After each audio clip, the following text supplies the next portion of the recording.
അന്തിക്കാട് ഹൈസ്കൂളിൽ വായനാ ദിനം വിപുലമായി ആഘോഷിച്ചു. സൈക്കോളജിസ്റ്റും എഴുത്തുകാരിയും അധ്യാപികയുമായ നഫീസത്ത് ബീവി വായനാ ദിനം, വിദ്യാരംഗം, കലാസാഹിത്യവേദി എന്നിവയുടെ ഉദ്ഘാടനം നിർവഹിച്ചു.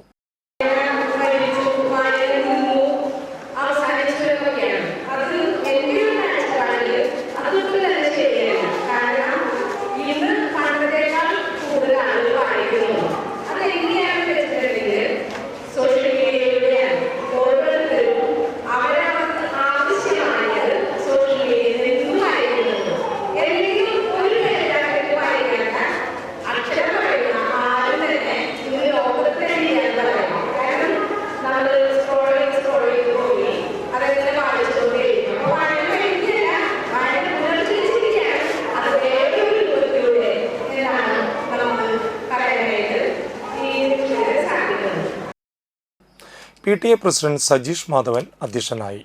വായനാ ദിനത്തോട് ബന്ധപ്പെട്ട് കുട്ടികളുടെ കലാപരിപാടികൾ അരങ്ങേറി. പ്രധാന അധ്യാപകൻ VR Vinod master, Priji teacher NR, Shajana Jibin, Febina Latheef, Aswathy CB എന്നിവർ സംസാരിച്ചു. എഴുത്തുകാരി നെല്ലിമരച്ചോട്ടിൽ കുട്ടികളുമായി സംവദിച്ചു.